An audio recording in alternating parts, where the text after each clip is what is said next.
नमस्कार दोस्तों, मैं उनीश आप सभी का एक एजुकेशन की इस लाइव ऐप में बहुत बहुत आपका हृदय से स्वागत।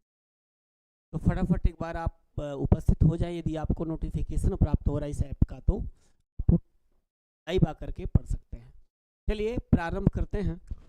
आज हम लोग व्याकरण पढ़ रहे हैं और व्याकरण में विसर्ग संधि के समापन की तरफ बढ़ रहे हैं, है ना। धीरे धीरे जो कार्य शुरू होता है ना उसका द एंड हुई हो जाता है। तो जब तक शुरू नहीं करते तब तक बहुत बड़ा लगता है। जब आप किसी चीज़ को शुरू कर देते हो तो फिर उसमें आपकी गति बन जाती है। धीरे धीरे धीरे करके कार्य एक दिन समाप्त हो ही जाता है। ठीक है।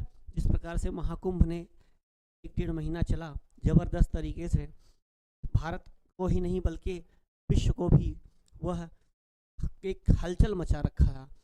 और इतने सारे मतलब बहुत सारी चीज़ें इसमें महाकुंभ में देखने को मिली। देशों विदेशों से उनका इतना आवागमन हुआ, न जाने कितने रिकॉर्ड्स टूट गए। अंत में एक दिन क्या हुआ, समापन हो गया। ठीक उसी तरह से आपके कार्य ही होते हैं, सारे कार्य ऐसे होते हैं। चलें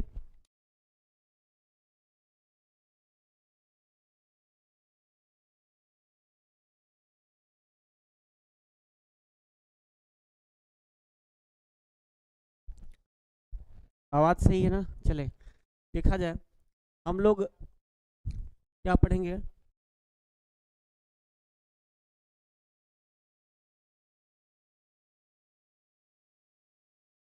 हम लोग देखिए विसर्जनीय से सह को पढ़ लिया था। किसको? विसर्जनीय से सह को।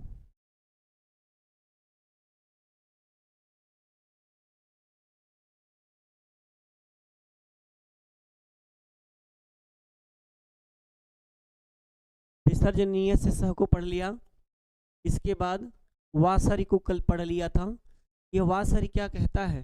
दूसरा नंबर यहाँ देखिए लिखा है, यदि यदि विसर्ग के बाद श स आवे तो विसर्ग के स्थान में स विकल्प से होता है। यदि विसर्ग के बाद श और मूर्धन्य स और ये दंती स आ जाए तो विसर्ग के स्थान पर स विकल्प से होता है। तो आप ऐसे बनाते थे, हरि करते थे, हरि धन शेते, हरि धन शेते आप करते थे ना। तो कहते हैं कि ये विसर्ग के बाद, देखिए विसर्ग आया, विसर्ग के बाद ये तीनों श है। कहते हैं कि तीनों श आ जाए, या तो ये आ जाए, या तो ये आ जाए, या तो ये आ जाए। तो इस विसर्ग को हम क्या कर देंगे, इसके स्थान पर, विसर्ग के स्थान पर दंती वाला स की बात करते हैं, यही कर देंगे। लेकिन कैसे? बोले विकल्प से। तब दो रूप बन जाएगा। तो विसर्ग के स्थान पर कर देंगे तो क्या हो जाएगा आपका? ये बन जाएगा हरिश, हरिश बन जाएगा ना, हरिश धन शेते, ऐसे बन जाएगा। अब यहाँ पर स है और ये स है, अस्तोष चुनाशु सूत्र लग जाएगा दोस्तों। तो क्या बन जाएगा? हरिश शेते है, ऐसा आप पढ़ के आए थे। यहाँ इस स से ये तालव्य श कैसे आया? अस्तोष चुनाशु से आ गया। उसी तरह से आपने बनाया था राम षष्ठ, तो राम षष्ठ बना लिया। विसर्ग के बाद देखिए कौन सा आया था? राम, ये लिखा है राम धन षष्ठ। ठीक है। अब ये विसर्ग के बाद स आया तो विसर्ग को क्या कर देंगे हम? विसर्ग के स्थान पर रामस कर देंगे, आगे षष्ठ उतार लेंगे। ठीक है। अब देखिए इस वाले स का योग इस वाले स से हुआ। ये स का कौन सा सूत्र में मिलता है? अष्टनाष्टु में मिलता है। तो इसके स्थान पर क्या कर देंगे? मूर्धन्य स कर देंगे। ये रामस धन षष्ठ बन जाएगा ऐसे। और आप जब मिलाओगे दोस्त तो रामस ऐसे करके षष्ठ ऐसे आपको देखने लगेगा। मतलब आपका ये सूत्र कौन सा है? वासरी। वासरी विकल्प से काम करता है। और जब विकल्प से काम करता है तो इसमें बात ये होती है कि तो एक रूप ही बनता है राम षष्ठ, ये विकल्प से बना। दूसरा रूप क्या बनता है? ये सही है, ये वाला सही हो, ये पहला हो जाएगा, मतलब पहला, और ये दूसरा वैकल्पिक बन जाता है। मतलब दो दो रूप सही होते हैं। राम षष्ठ भी सही हो जाएगा और यहाँ से नहीं, क्योंकि ये क्या करता है? विकल्प से करता है। तो एक पक्ष में नित्य जब करेगा तो तब भी ये फाइनली एक रूप बनेगा। जब विकल्प से करेगा तब ये आपका एक रूप ये बन जाएगा, बाकी ये बन जाएगा। उसी तरह से एक रूप हरिष्येते दूसरा बना वैकल्पिक, और एक हरिशेते, ये पहला रूप आपका बन गया। क्यों? क्योंकि यहाँ पर भी विसर्ग कोशा आदेश विकल्प से हुआ, तो ये दोनों सही है। सवाल आपसे पूछेगा हरिशेते मतलब हरिधन शेते का रूप होगा, ऑप्शन में दे देगा हरिशेते हरिशेते। कौन सा सही है? उपर्युक्त दोनों, तो आप उपर्युक्त दोनों लगा दोगे। ठीक है, ऐसे करके अब इसके बाद का प्रकरण चला, नीचे लिखा है कुपऊ कुपऊ कपौच, कुपोह कुपोह कपौच, ऐसा कह के एक सवाल आया, एक सूत्र आया। ये क्या करता है जरा इसको देखें। तो बाबूराम किताब खोल के आप बैठा करिए ना, आपको इसको बाबूराम जितना बताए हैं उतना हम आपको बताते चलें। कुछ चीज़ें जहां आपको ज़रूरत होगी कि आपको ये बता दें, आपके मन में ऐसा सवाल उत्पन्न हो सकता है, मैं वहां ज़रूर बताता हूँ। देखिए एक सूत्र लिखा है कुपोह, क्या लिखा है? कुपोह, इसके बाद ऐसे बन गया चिन्ह है और आगे क लिख दिया गया, फिर आपका ऐसे चिन्ह चिन्ह करके फिर पौच ऐसा लिख दिया। क्या? पौच, कुपोह कपौच। इसका ये सूत्र है आपका क्या है? एक सूत्र है कुपोह कपौच, कुपोह कपौच, है ना। अब ये इसी का प्रसंग है जो आप पीछे वासरी में पढ़ के आए थे, वही प्रसंग ये अभी है। ये क्या कहता है? देखिए लिखा था, वासरी का आपने पढ़ा था, लिखा था कि और यदि विसर्ग के बाद स आमे तो विसर्ग के स्थान पे विकल्प से स होता है। अब तुरंत इसी के बाद कहा परंतु यदि विसर्ग के बाद, देखिए वही लाइन है, तो मतलब आप ये समझ सकते हैं कि जो प्रकरण चल रहा है अभी पूर्ववत चल रहा है, उसी की बात चल रही है। तो लिखा विसर्ग के बाद क ख प फ में से कोई वर्ण आवे तो विसर्ग के स्थान में या तो विसर्ग ही बना रहता है या क या ख के आगे रहने पर जिह्वा मूली और प और फ के आगे रहने पर उपधमानी हो जाता है। ठीक है, ये क्या करता है? ये दो काम करता है। एक काम तो जो काम करता है ये उसको आप जानिए, क्योंकि सवाल दो तरह से बनते हैं। सूत्र कहता क्या है, करता क्या है, ये जानना है। फिर सूत्र जिसने बना दिया है उससे आपका संधि विच्छेद कैसा होगा, या फिर वह आदेश जो कार्य करता है वो कैसा कार्य करता है, क्या आदेश करता है, ये जानना बहुत आवश्यक है। तो आपको ये हो गया दोस्त। अब देखिए इसमें एक चीज आपको ये मिलेगा, ये करता क्या है? ये कहता है कि अगर विसर्ग के बाद क ख प फ, विसर्ग के बाद सीधे कह रहे हैं कि क ख प और फ, क ख और प फ, मतलब इनमें से कोई वर्ण आ जाए तो विसर्ग के स्थान पर या तो विसर्ग रहेगा, विसर्ग के बाद क ख प फ हो ऐसा लिख देना, तो विसर्ग ही रहता है,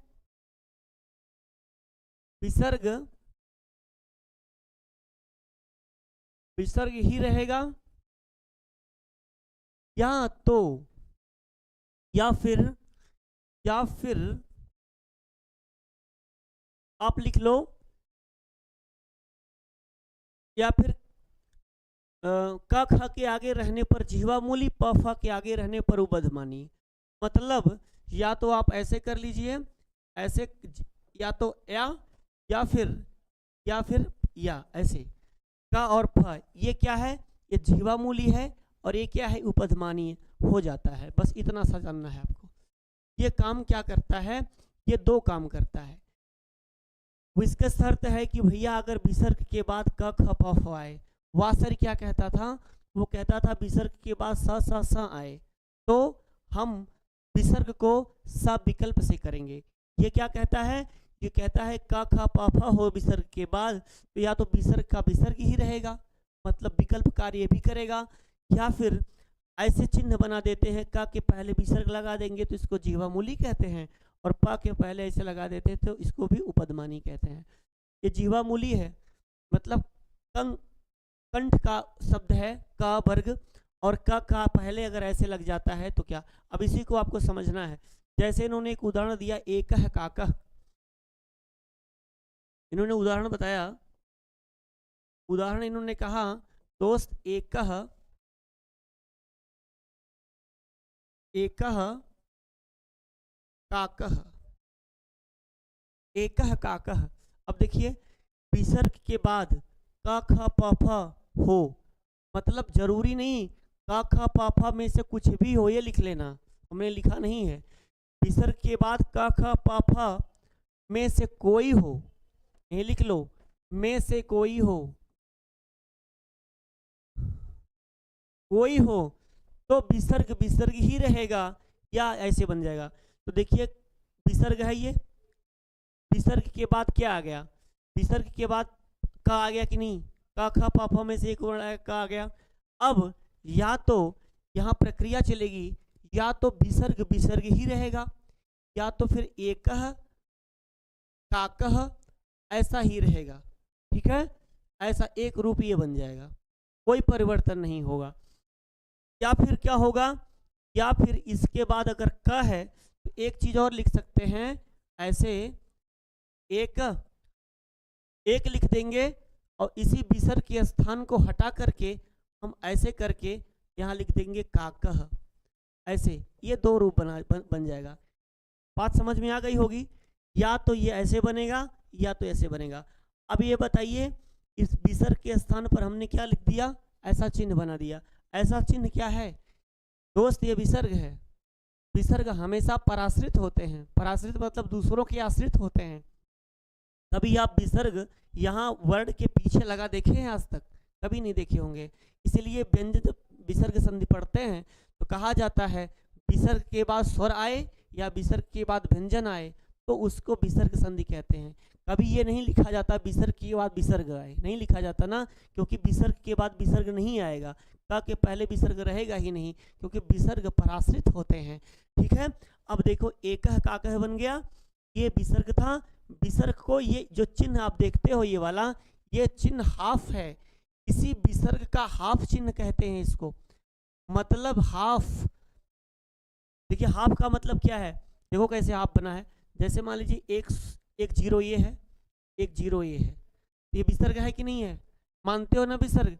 लेकिन अगर हम क्या करें, हम इसी को ऊपर का मुख खोल दें और नीचे का मुख खोल दें, ऐसे बना दें तो इसी का हाफ हो गया ना।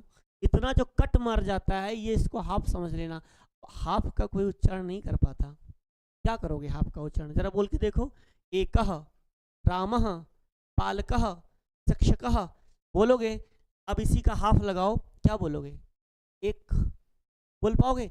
कोई नियम नहीं बोलने का, बस मात्र समझने का है। केवल हम समझ सकते हैं, कुछ बातें हम कहते नहीं, हम कह नहीं पाते, हम समझ सकते हैं। ठीक व्याकरण में कुछ चीज़ें ऐसी हैं जो हम व्यक्त नहीं कर सकते लेकिन महसूस कर सकते हैं, जान सकते हैं, यह इसी विसर्ग का हाफ होता है।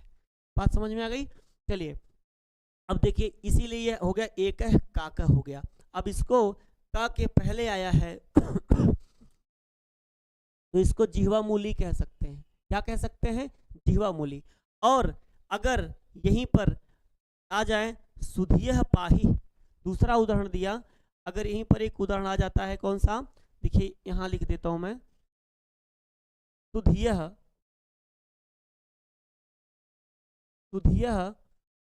पाहि। देखो कह रहा है विसर्ग के बाद क ख प फ हो, तो अब देखिए यहाँ क आया था, इसके बाद प हो, मतलब कोई वर्ण हो, तो देखिए प आ गया। अब क्या कर दें, या तो विसर्ग को विसर्ग ही रहने दें, एक रूप तो आपका यही बन गया, कोई परिवर्तन नहीं हुआ, सुधियः पाहि बन जाएगा। एक रूप परिवर्तन होकर के ऐसा बन जाएगा, क्या, सुधियः ऐसे करके लिख देंगे पाहि। मतलब आप सीधा कह सकते हो, लिख सकते हो अपने कॉपी के ऊपर, इस सूत्र के ऊपर लिख सकते हो या नीचे लिख सकते हो, यह कुपौ कपौच विसर्ग को हाफ कर देता है। एकदम बेझिझक लिख सकते हो, लेकिन उसमें शर्त है, या तो विसर्ग के बाद क ख प फ कोई हो तो कर देगा, बस ये क्या करता है, विसर्ग को हाफ कर देता है, तो एक उदाहरण आपका एकह काकह ऐसा बन जाएगा, दूसरा सुधीह पाही या सुधीह पाही ऐसा रूप बन जाएगा। सुधीह पाही या फिर सुधीह पाही, या तो ये एक यही सही होगा या तो सही, मतलब दोनों सही हो जाएंगे। ठीक है, अब आगे देखिए, अब आगे पढ़ते हैं शर्परे विसर्जनीय से चौथा। चलिए इसको मिटाते हैं। अब ऐसा आप कर लीजिए, यहीं पे हम समझा रहे हैं इसलिए कि सामने रहता है तो पढ़ने में अच्छा लगता है और आप समझ भी सकते हो। समझ में आ गया होगा, कुछ था ही नहीं इसमें, बस परीक्षा में सही करना है आपको कि कौन सा इसमें सही होगा, कैसे बना है, लेकिन बार बार रिवीजन आपको करना चाहिए। लिखा है शर्परे विसर्जनीय, ये क्या कहता है भाई। अब देखिए 4 नंबर पे कह रहा है, यही बात अभी भी चल रही है, प्रकरण यही चल रहा है। शर्परे विसर्जनीय से कहता है यदि विसर्ग के बाद आने वाले खर प्रत्याहार के वर्ण के अनंतर शर प्रत्याहार का कोई वर्ण आवे तो विसर्ग के स्थान पे विसर्ग ही होता है, कुछ परिवर्तन नहीं होता। क्या सूत्र है, शर्परे विसर्जनीय सूत्र है आपका शर्परे विसर्जनीय।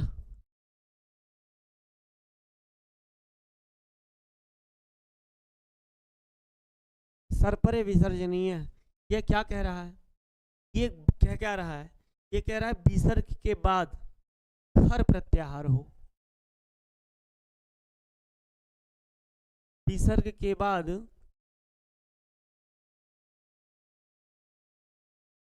खर प्रत्याहार हो,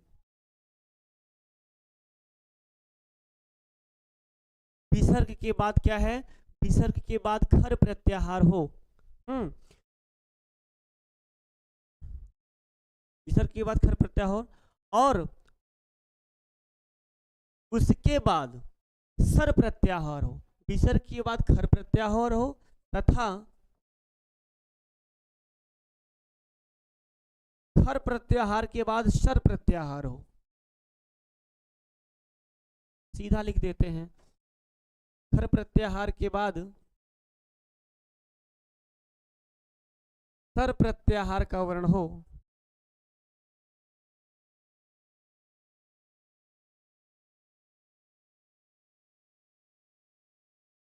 सर प्रत्याहार का वर्ण हो, तब क्या हो, विसर्ग के स्थान पे विसर्ग ही रहता है, विसर्ग को विसर्ग ही रहता है।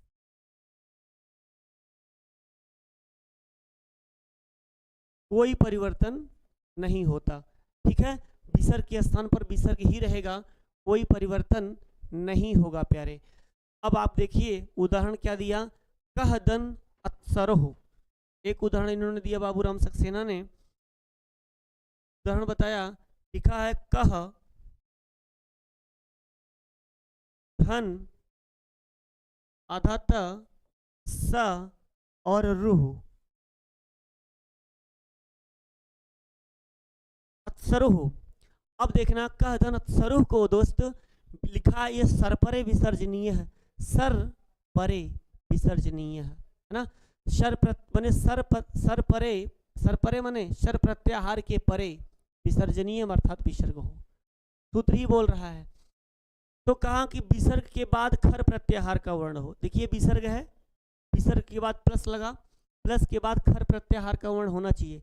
खर प्रत्याहार का वर्ण कहाँ से चलता है, खप छठत चटतौ कपय सक्सर, सक्सर के र तक जाएगा तो खप छठत चटतौ त मिलेगा कि नहीं, आएगा। तो देखिए खर प्रत्याहार के बाद त है, बात यहाँ पूरी हो गई। खर प्रत्याहार का वर्ण हो विसर्ग के बाद, तो विसर्ग के बाद खर प्रत्याहार का वर्ण है, ठीक है। तथा खर प्रत्याहार के बाद शर प्रत्याहार का वर्ण हो। अब इसके बाद तुरंत वाला क्या है, स है, सर में आता है कि नहीं, सक्सर, सक्सर आता है ना, स श र, यही प्रत्याहार है सर, यहाँ से उठाया श कह दिया र, सर में ये स आएगा कि नहीं, आ रहा है कि नहीं आ रहा है, नियम लग रहा है ना। तो जब नियम लग रहा है, यह भी आ गया, खर प्रत्याहार के बाद सर प्रत्याहार का वर्ण आ गया, तो विसर्ग को विसर्ग ही रहता है, इस विसर्ग को कोई परिवर्तन नहीं होगा, ये ऐसे के ऐसे रह जाएगा। यहाँ लिख देंगे कह कह सरोह, बस एक रूप बन गया, यही आपका सही है। ये उदाहरण पूछेगा आप कह धन सरोह। अब आप कहोगे अगर बाबूराम नहीं पढ़ोगे तो सरपरे विसर्जनीय से का ये उदाहरण है, किस सूत्र का उदाहरण है? आपसे सवाल देखिए कैसा पूछ सकता है। या तो आपसे पूछेगा कह धन सरोह, इसका रूप क्या बनेगा? नीचे ऑप्शन दे दिया कह धन सरोह, या दे देगा कस धन सरोह, या कस सरोह दे देगा, और कह देगा इनमें से कोई नहीं। तो आपको क्या लगाना होगा? कह धन सरोह, ये वाला ऑप्शन आपको लगाना पड़ेगा। और एक चीज हाँ, फिर भी पूछ सकता है कि कह धन सरोह यह पद किस सूत्र से बना है? तो सरपरे विसर्जनीय है ये सवाल। इस प्रकार के सवाल की प्रकृति बन सकते हैं। आपको बहुत ज़्यादा हम कठिन नहीं पढ़ा रहे हैं, बहुत सरल चीज़ पढ़ा रहे हैं कि आपको जो समझ में आ जाए, जिससे आपकी परीक्षा क्रैक हो जाए, निकल जाए, है ना। तो ये कह धन सरोह आपका यही सही हो जाए, कोई परिवर्तन नहीं हुआ। एक उदाहरण और दिया, यहाँ देखिए विसर्ग के स्थान कोई परिवर्तन नहीं हुआ। घना घन छोभड़ा, यहाँ छ के पूर्व विसर्ग को जीवा मूली भी नहीं हुआ, है ना। देखिए एक सूत्र है, एक उदाहरण क्या है? घना घन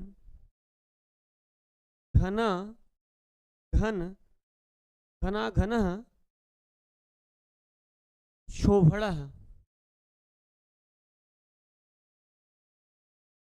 ये अब देखिए घना घन शोभड़ा है, तो घना घन शोभड़ा में कह रहा है कि यहाँ छो के पूर्व के विसर्ग को जीवा मूली नहीं हुआ। अब देखिए छ है, छ में क्या है? ओ है, शोभड़ा। तो कह रहे हैं कि यहाँ विसर्ग के स्थान पे शनि छ के पूर्व के विसर्ग को, छ के पूर्व पहले, छ के पूर्व विसर्ग को जिह्वा मूल्य नहीं हुआ। अच्छा, यहाँ पर घना घन छोबड़ा था, घना घन छोबड़ा ही रह गया, यहाँ परिवर्तन नहीं हुआ, है ना। का और श, हाँ क्या कह रहा है ये बात देखना है। अब देखिए ये लिखा है छ, ये छ कैसे बनता है? का प्लस स प्लस अ बराबर छ, ये बनता है, छ ऐसे बनता है ना।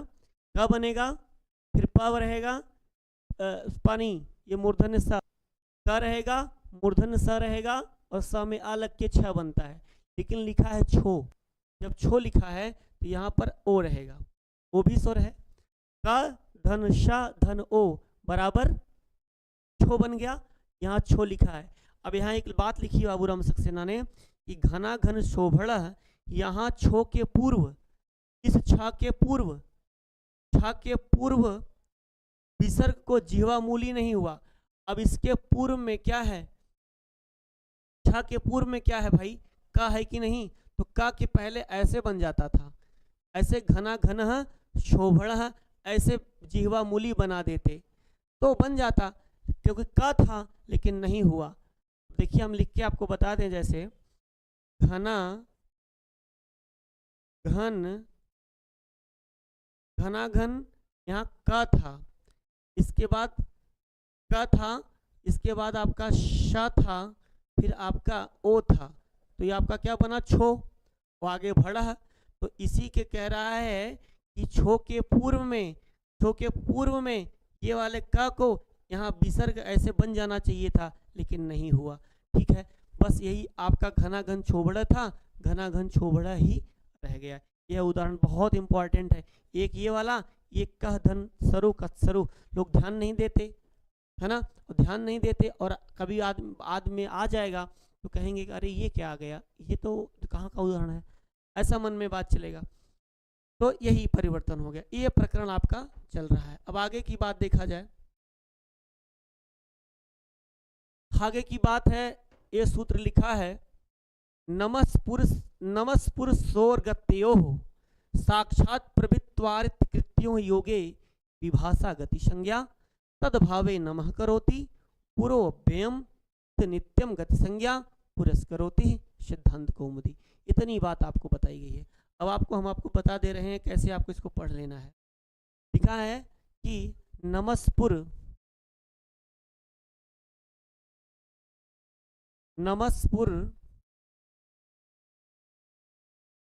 नमस्पुर सोर्गत्योः, सोर्गत्योः।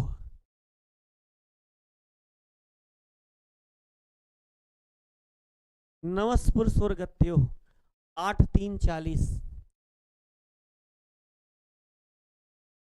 8-3-40 है नमस्पुर सोर्गत्योः। ये कह रहा है ककारादि, खखारादि, पकारादि, फकारादि धातुओं के पूर्व यदि नमः तथा पुर शब्द आए, क्या कहता है ध्यान से देखिए। कह रहा है कि ककारादि क आदि में हो, क आदि में हो या ख हो या प हो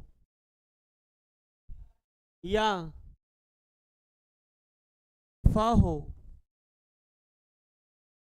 तो क आदि में या ख आदि में या प आदि में या फिर फ आदि में। यही बाबूराम ने लिखा कि ककार आदि, खखार आदि, पकार आदि, फकार आदि धातुओं के पूर्व यदि नमः तथा पुर शब्द गत संज्ञक रूप में आए तो इनके विसर्ग के स्थान पे स हो जाता है। प्रकरण वही चल रहा है गुरु जो आप पढ़ते चले आ रहे हो। अब देखना, क आदि में हो या ख आदि में हो या प आदि में हो या फ आदि में हो, हैं ऐसे लिख लेना, प आदि में हो।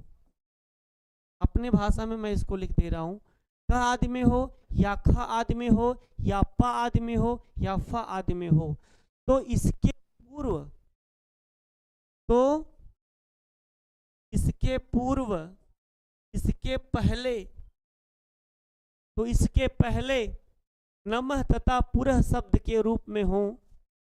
इसके पहले नमः तथा पुरः, नमः तथा पुर हो, तो इसके पहले नमः तथा पुर हो तो कहे कि इनके विसर्ग के स्थान पे सा आदेश होता है। इनके पहले नमः तथा पुर हो तो इन शब्दों के, इन शब्दों के विसर्ग को स आदेश हो जाता है।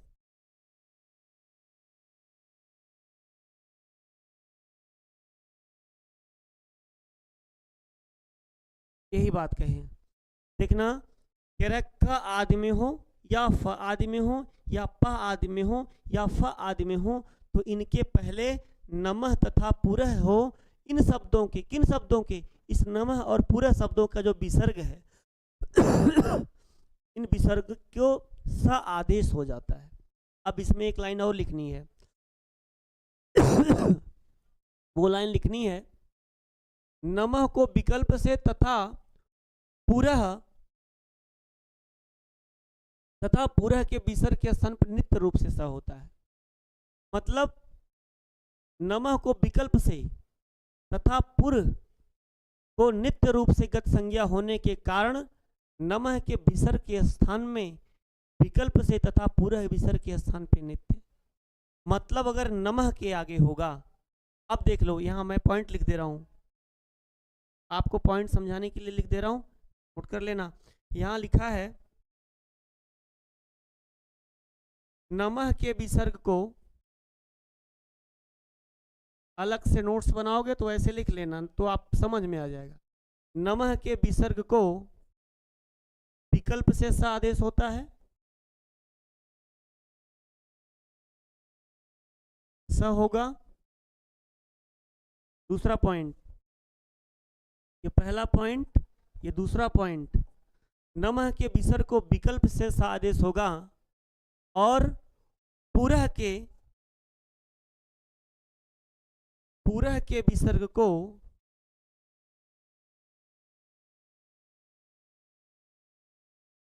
नित्य आदेश होता है।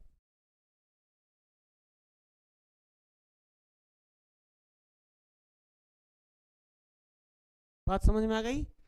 यही इतनी बात कहे, क आदमी हो या फ आदमी हो या प आदमी हो या फ आदमी हो तो इनके पहले नम तथा पुर हो, तो इन शब्दों के विसर्ग को सा आदेश करता है, इतने बताया। फिर एक सूत्र इसी में लिखा हुआ है कि साक्षात प्रवृत्तिभ्यो कृत्यों योगे विभाषा गति संज्ञा, मतलब ये गति संज्ञा होने की वजह से, गति संज्ञक होने की वजह से इनको इस नमः के विसर्ग को विकल्प से आदेश करेंगे। अगर पुर शब्द आएगा तो पुरह के विसर्ग को नित्य आदेश करेंगे। मतलब अगर नमः वाला आएगा तो दो रूप बन जाएगा, अगर पुर शब्द आगे आएगा तो एक ही रूप बन जाएगा। जैसे उदाहरण के रूप में आप देखना, तो लिखा है नमः धन करोति। यहाँ आप देखो उदाहरण क्या है, नमः धन करोति है। याद रख लेना, का आदमी हो या ख आदमी हो। अब उदाहरण देखो, लिखा है नमः धन करोति, नमः धन करोति लिखा है, नमः के विसर्ग के आगे ककार आदि हो, खकार आदि हो, पकार आदि हो या फकार आदि हो, इतनी बात लिखी थी। क हो, प हो या फिर क हो, ख हो या प हो या फिर फ हो, तो नमः के विसर्ग को क्या कर देंगे, इसके विसर्ग को स आदेश होता है। कैसा? विकल्प से। जब विकल्प से होगा तो ये क्या बन जाएगा, ये बन जाएगा नमस धन करोति, नमस धन करोति। आप कहोगे कि सर इस वाले स को तालव्य में बदल दें, तो कैसे बदलोगे, आगे क आ गया है, न तो अष्टोष्टनाष्टु का कोई नियम लग रहा है, ना तो अष्टनाष्टु का कोई नियम लग रहा है, तो क्या बन जाएगा, ये आपका बन जाएगा नमस करोति, नमस करोति बन गया। कैसे बना? विकल्प से। विकल्प से क्यों? क्योंकि यहाँ पर इसको ये जो स आदेश हुआ है, ये कैसा आदेश हुआ है, ये विकल्प से हुआ है। इस वाले विसर्ग को स आदेश विकल्प से होता है, और जब विकल्प से होगा तो हमेशा दो रूप बनेंगे। एक रूप नमस करोति, यह ऐसा विकल्पिक बन जाएगा, और एक रूप आपका दूसरा यही सही हो जाएगा, नमः करोति। किताब में खोल के देख लेना, देखो यहाँ पर लिखा होगा, लिखा है कि नमः धन करोति, तो नमश करोति या नमः करोति बन गया कि नहीं। लेकिन अब ध्यान रखना, एक बात और यहाँ लिखी है दूसरे उदाहरण में। दूसरा उदाहरण इन्होंने दिया, दूसरे पुरः धन करोति लिखा है, पुरः धन करोति, पुरः धन करोति कहा, पुरः के विसर्ग के आगे का आया, प आया, लेकिन एक बात बोला था, अगर पुर आए, अगर पुरः के विसर्ग को नित्य सकार आदेश होता है, पुरः के विसर्ग को नित्य माने हमेशा सदा के लिए स आदेश होगा, स आदेश होगा, तो क्या करोगे, नित्य जब सकार करोगे तो इसके स्थान पर क्या बन जाएगा, स बन जाएगा, आगे क्या होगा, करोति हो जाएगा आपका, ठीक है। और इधर आगे क्या है, आगे पुर है, अब मिला दोगे तो क्या बन जाएगा, पुरस्करोति, पुरस्करोति बन जाएगा। पुरस्कार मतलब एक रूप, आपका एक ही रूप रह जाएगा, पुरस्करोति नहीं बनेगा। क्यों? क्योंकि इस सूत्र ने पुरः को नित्य सकार आदेश किया, लेकिन नमः शब्द के इस विसर्ग को विकल्प से किया। जब विकल्प से किया तो दो रूप बन गया, एक नमस्करोति बन गया, एक नमः करोति वाला बन गया। ठीक है, बात समझ में आ रही है ना अच्छे से आपको? आप लोग चैट में पढ़ लिया करें। चलिए अब इसके बाद आगे देखा जाए।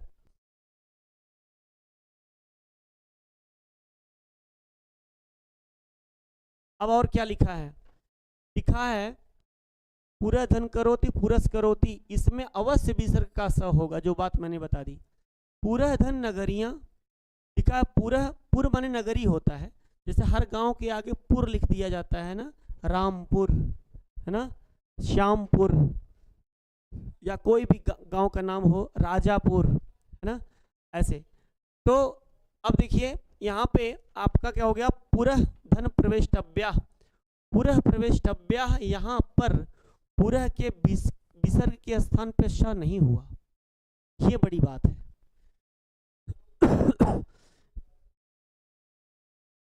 क्यों नहीं हुआ, ये भी आपको समझना चाहिए।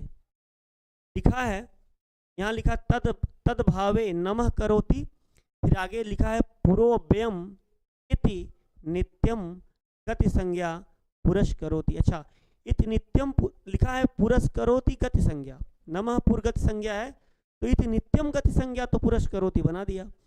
तद भावे नमः करोति पुरोव्ययम, है ना, तद भावे। अब आपको इसी को देखना है, तो नमः और पुर, आपको एक नई बात समझनी। क्या लिखा है, पुरः धन प्रवेष्टव्या। देखिए क्या उदाहरण, देखिए उसके वो वाला बता रहे हैं, पुरः धन प्रवेष्टव्या।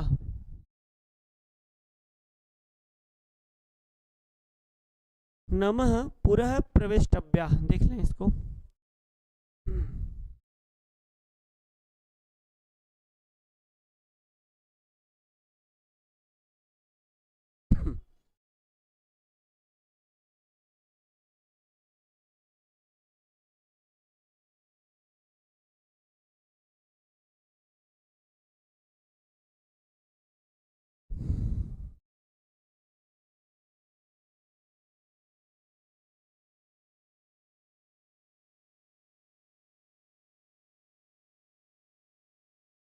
पूरा धन प्रवेष्टव्या, तो यहां भी तो ऐसे बनना चाहिए था, यहां पर भी ऐसे बनना चाहिए था, पुरस धन प्रवेष्टव्या।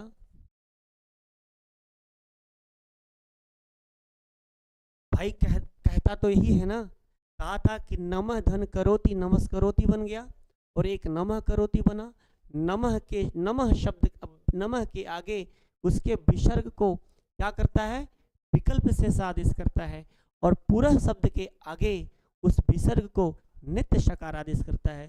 तो पुरः शब्द था, इसके स को निश्चित रूप से स करके पुरस प्रवेष्टव्या बना सकते हैं। ऐसा बनता, अगर ये बनता तो ऐसे बनता, पुरस प्रवेष्टव्या, ऐसा बन जाता। क्या ये सही बनता, तो बोले नहीं ये गलत है, ये नहीं बनेगा। तो क्या नहीं बनेगा, तो बोले ये पुरः के विसर्ग को यहाँ सकार आदेश होगा ही नहीं। क्यों नहीं हुआ, इसके लिए एक बात बता दिए, लिखे हैं कि क्योंकि पुरः यहाँ पर अव्यय नहीं है, पुरः एक संज्ञा है, और जहां संज्ञा होगा, अब आपको ध्यान यही समझना था, किसी कोई पूछे तो यहाँ बोले, आपसे पूछेगा कि पुरः धन करोति में, पुरस करोति में विसर्ग को आप स बना लिए, तो पुरः धन प्रवेष्टव्या में इस विसर्ग को स क्यों नहीं बना रहे हो। तो आप उत्तर करोगे कि पुरः, यहाँ पर ये जो पुरः है बेटा, कह देना उनसे कि ये पुरः जो है यह एक संज्ञा है ना, संज्ञा। यहाँ पुरः प्रवेष्टव्या मतलब नगर में प्रवेश करिए, प्रवेशव्या मतलब प्रवेश करिए, कहाँ, पुरः बोले नगर में, तो गांव में नगर में प्रवेश करिए। यहाँ पर एक नाम आ गया, यहाँ पर पुरः करोति में, पुरश करोति में यह क्या है, अव्यय था, लेकिन यहाँ अव्यय न होकर के यहाँ नाम हो गया। जब संज्ञा हो गया तो यह वाला विसर्ग को सकार का आदेश जो होता था वह बाधित हो गया, वह नहीं हुआ। जब नहीं हुआ तो ऐसे था ऐसे रह गया, कोई परिवर्तन नहीं हुआ। यह पुरः प्रवेष्टव्या था, प्रवेष्टव्या ऐसे रह गया, है ना, ऐसे आपका एक रूप बन गया। ठीक है, ये बहुत इंपॉर्टेंट टॉपिक था। ये दोनों रूप परीक्षा में हम आपको प्रैक्टिस करवाए हैं, तब भी आपसे पूछे हैं कि इसका कितना, नमः धन करोति को कितना रूप बनेगा, एक नमस्करोति, एक नमस्करोति, नमः करोति, दो रूप बनेगा। लेकिन पुरः धन करोति का एक रूप बनेगा, पुरस्करोति, और पुरः प्रवेष्टव्या को कोई परिवर्तन नहीं होगा, पूरह प्रवेष्टव्य ही रहेगा। क्यों? क्योंकि ये कह देना कि पुरः यहाँ संज्ञा है, यहाँ पुर अव्यय नहीं है। अव्यय होता तो इसको विसर्ग को सकार आदेश हो जाता, अव्यय नहीं, इसीलिए नहीं हुआ। आगे बढ़े। अब देखिएगा, अब इसके बाद इतनी बातें आपने पढ़ लिया, अब कोई कुछ और पढ़ना बाकी है, फटाफट पढ़ते रहिए ना। बात तो एकदम समझ में आ रही होगी, कुछ ऐसा है ही नहीं कि जो आप समझो ना, किताब आपके सामने है, बस हम आपको वही चीज़ें बता दे रहे हैं, थोड़ा बहुत कैसा क्यों नहीं होता क्या है। अब आगे कहा कि एक नीचे सूत्र लिखा है कि दुस्त्रिश चतुरित कृत्योर्थे, दुस्त्रिश चतुरित कृत्योर्थे, ये क्या कहता है? कहता है नहीं, इसके बाद एक सूत्र है तिरसो अन्यतरस्याम, इसको देखना है।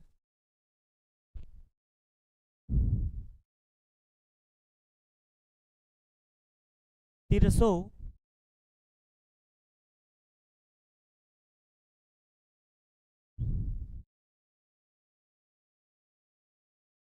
तिरसो अन्य तरस्याम,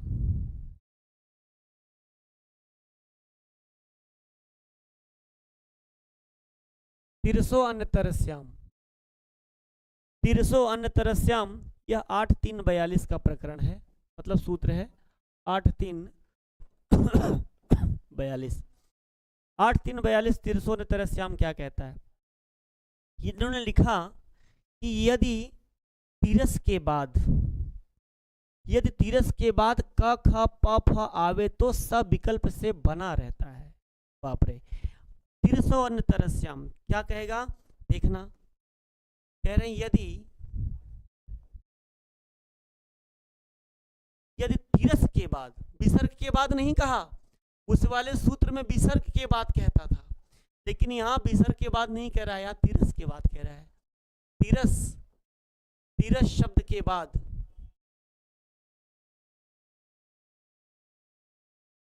तिरस शब्द के बाद क ख प फ, क ख प फ, क ख प फ आवे तो या हो तो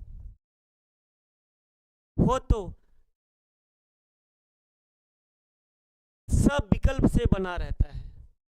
सब विकल्प से बना रहता है मतलब तिरस को स विकल्प से बना रहता है।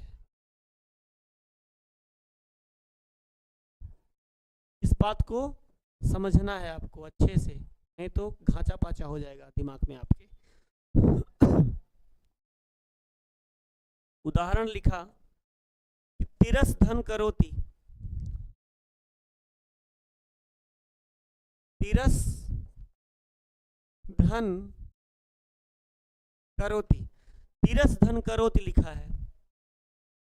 अब देखिए, जब आप पीछे के सूत्रों को पढ़ रहे थे, नमस्पुर स्त्रोर्गत्यो आपने पढ़ा, तो उसमें यह कहा गया था कि ककार आदि हो, खकार आदि हो, पकार आदि हो या फकार आदि हो, मैंने क हो, ख हो, प हो, फ हो। कहाँ? बोले विसर्ग के बाद। इसमें पढ़े थे आपने अभी जो नमस्करोति या पुरस्करोति बनाया था, तो कहा था विसर्ग के बाद ये हो तो विसर्ग को स आदेश हो जाता है, विसर्ग को स आदेश हो जाता है। लेकिन अगर नमः के आगे स होगा, नमः के विसर्ग को स आदेश विकल्प से होता था, पुरः शब्द के आगे उस विसर्ग को नित्य आदेश होकर के पुरस्करोति बनता था। लेकिन यहाँ बात यह है, हाँ कहा तिरस शब्द के आगे क ख प फ हो तो, तिरस शब्द के आगे क ख प फ हो तो स विकल्प से बना रहता है। अब देखिए तिरस शब्द के आगे करोत लिखा है, तो इस तिरस शब्द के आगे क ख प फ में से कोई एक आना चाहिए, कोई एक आना चाहिए। यहाँ आप लिख सकते हो क ख प फ में से कोई हो, तो देखिए क आया, जब क आया दोस्त तो इस स को क्या होगा? स को कहा विकल्प से बना रहता है, सविकल्प से बना रहता है। अगर विकल्प से बना रहेगा तब एक रूप आपका क्या बन जाएगा, आपका तिरस्करोति ऐसे बन जाएगा। देखिए तिरस्करोति मतलब जब बना रहेगा तो बना रहेगा, एक रूप ऐसे बन गया। कैसे? लेकिन विकल्प से, विकल्प से बना रहेगा। ये बात बोले हैं, यदि तिरस शब्द के बाद क हो तो स विकल्प से बना रहता है, तो हमने कुछ परिवर्तन नहीं किया, हमने तिरस्करोति लिख दिया। लेकिन यह कार्य वैकल्पिक है, तो जाहिर सी बात इस स को फिर बदल जाएगा। इस स को क्या हो जाएगा, तो स बदलेगा तो आपका फिर स आ जाएगा किसमें, विसर्ग में बदल जाएगा। क्योंकि विसर्जनीय से सह से इसको फिर आदेश हो जाएगा, तो बन जाएगा तिरह, ये बन जाएगा तिरह करोति। देखिए बाबूराम सक्सेना ने भी लिखा है कि विकल्प से बना रहता है तो तिरस धन करोति को तिरस करोति बन जाएगा या तिरह करोति बन जाएगा। मतलब इसके दो रूप बनेंगे, ध्यान रखना, ये इंपॉर्टेंट ये भी बहुत है। तो नमस्करोति के दो दो रूप, लेकिन पुरस्करोति केवल पुरस्करोति, याद रखना, शॉर्टकट में बता रहा हूं। नमस्करोति को नमः करोति नमस्करोति दो रूप, और पुरः को केवल एक रूप पुरस्करोति। और तिरस्करोति के दो रूप, कौन, एक तिरस्करोति एक तिरह करोति, दो रूप होंगे। ये शॉर्टकट में बता रहा हूं मैं आपको, तो आपको ध्यान रखना चाहिए, ये गलतियां नहीं होनी चाहिए आपको परीक्षा में। और यहाँ से सवाल खूब पूछा जाता है। तो तिरस्करोति एक बन गया, क्यों बना, क्योंकि यहाँ पर ये एक तिरसो अन्न तरस्याम कह देता है। तिरसो अन्न तरस्याम मने कहना चाहिए क्या बोले, तिरस शब्द के, तिरस शब्द के बाद करोति हो, का खा पा फा हो, इस सा को सा ही बना रहता है, तब कोई छेड़खानी ना करें, तिरस्करोति बन जाएगा। और एक जब यह विकल्प से, यहाँ कहा कि विकल्प से बना रहेगा, भाई विकल्प से जब बात हो गई तो हम एक रूप और बनाएंगे, विसर्जनीय से सह लगा करके सब को विसर्ग कर लेंगे, तिरह करोति बना। ठीक है, अब इसके बाद आपको जो पढ़ना है वो आपको पढ़ना है द्विस्त्रिश चतुरित कृत्योर्थे। अगला सवाल, ठीक ठाक सूत्र आप पढ़ ले रहे हैं, बहुत कठिन नहीं है इसीलिए ज्यादा पढ़ ले रहे हैं, बहुत कठिन होता तो ना पढ़ाते।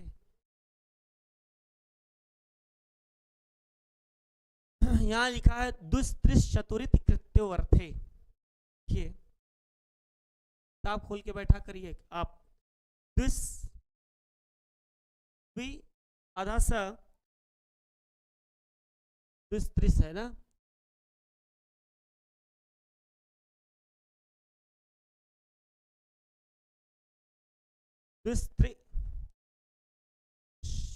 चतुरो चतुरिति,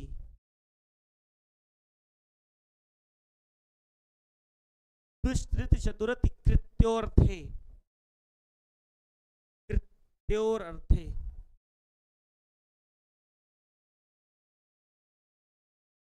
दुष्त्रिश चतुरोति कृत्योर्थे, ये कहता क्या है, इन्होंने कहा, यहाँ लिखा है 3 नंबर पे लिखा है कि यदि क्रियाभ्यावृत्ति, क्रियाभ्यावृत्ति का मतलब कोष्टक में लिखा अनेक बार,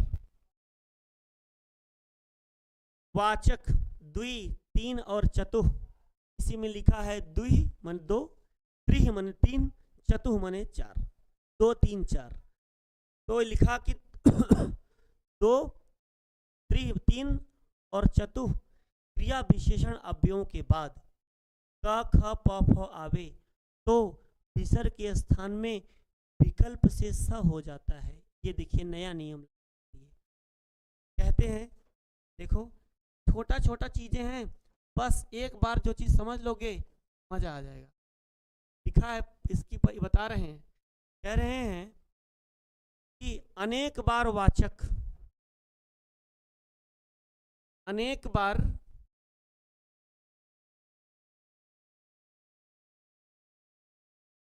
बार वाचक द्वि, त्रिह और चतुः,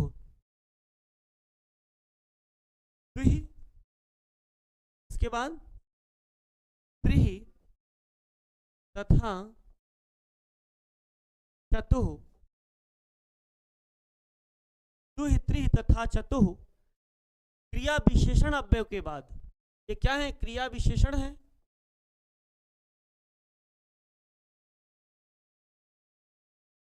क्रिया विशेषण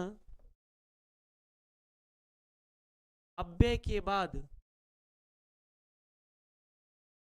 क्रिया विशेषण अव्यय के बाद क ख प फ हो, क ख प फ हो तो, क ख प फ हो तो विसर्ग के स्थान पर विसर्ग को मूर्धन्य स हो जाता है। इतना चीज आपको लिखना था। दुस्त्रिश चतुरिति तृतीयोर्थे कह रहा है परिभाषा अनेक बार वाचक दो, तीन तथा चतुः क्रिया विशेषण अव्यय के बाद क ख प फ हो तो विसर्ग को मूर्धन्य शकार आदेश हो जाता है। दुस्त्रिश चतुरित कृत्योर्थे, यह इंपॉर्टेंट है, वेरी इंपॉर्टेंट सूत्र है आपका। अब क ख प फ को वहां पर विसर्ग को सा आदेश होता था, लेकिन यह कहा कि हम मूर्धन्य आदेश करेंगे। तो जैसे इसका उदाहरण बताया, उदाहरण देखिए, उदाहरण कहा इन्होंने कि दुहि धन करोति, दुहि धन करोति, दुहि धन करोति कहा। अब दुहि धन करोति को देखिए भाई, विसर्ग है, विसर्ग को सा आदेश भी होता है तभी तो होगा। अब यहां विसर्ग को हम ऐसा लिख सकते हैं दुष धन करोति, लेकिन बाबूराम सक्सेना सीधे कहे कि दुहि त्रि और चतुः क्रिया विशेषण अव्ययों के बाद क ख प फ हो तो, देखिए दुई शब्द आया, इसके बाद क आया है, आया कि नहीं आया? क आया कि नहीं आया? अब जब आया तो विसर्ग को मूर्धन्य सकार आदेश हो जाता है। मतलब आप डायरेक्ट लिख सकते थे, लेकिन डायरेक्ट नहीं होता, विसर्ग को स आदेश होता है। इस स को श हो जाएगा, इस वाले स को क्या परिवर्तन हो जाएगा? ये मूर्धन्य स हो जाएगा। आप आगे लिख दोगे आप करोति, और यहां पर क्या हो जाएगा? दुष, दुष नहीं द्वि, केवल द्वि, केवल द्वि। अब मिलाओगे तो क्या बन जाएगा? दुष्करोति, दुष्करोति। देखिए यहां लिखा हुआ है दुष्करोति, आपका बन जाएगा दुष्करोति, ऐसा एक रूप बन जाएगा दुष्करोति। यहाँ किताब में लिखा होगा आपके, दुहि धन करोति के बाद दुष धन करोति, इस विसर्ग को श बन गया और आगे दुष्करोति बन गया। लेकिन यह कार्य बोला कि अव्यय के बाद क ख प फ हो तो विसर्ग को मूर्धन्य श हो जाता है। विकल्प से यहाँ छूट गया, यहाँ लिखना था विसर्ग को विकल्प से मूर्धन्य हो जाता है, विसर्ग को विकल्प से मूर्धन्य होता है।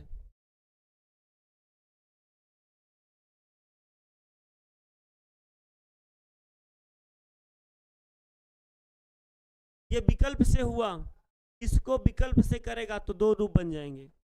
क्या रूप बनेगा? एक तो दुष्करोति बन जाएगा और एक क्या आपका बन जाएगा? देखिए, एक आपका बनेगा रूप दुहि धन करोति,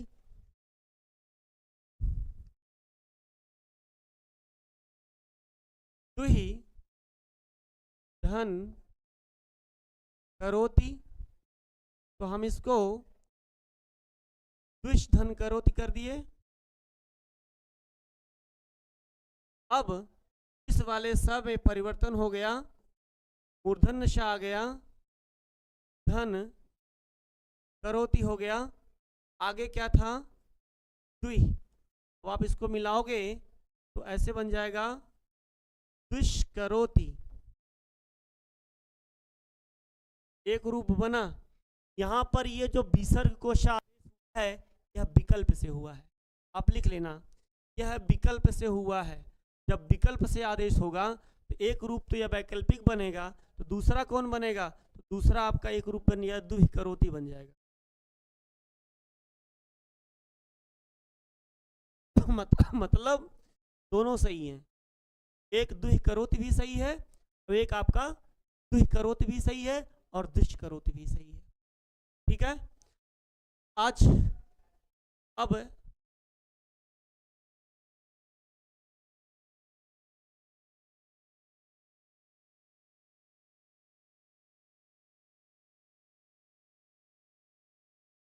चलिए मित्रों, तो आप कल इसके और कुछ जो उदाहरण हैं उसको कल पढ़ लेंगे।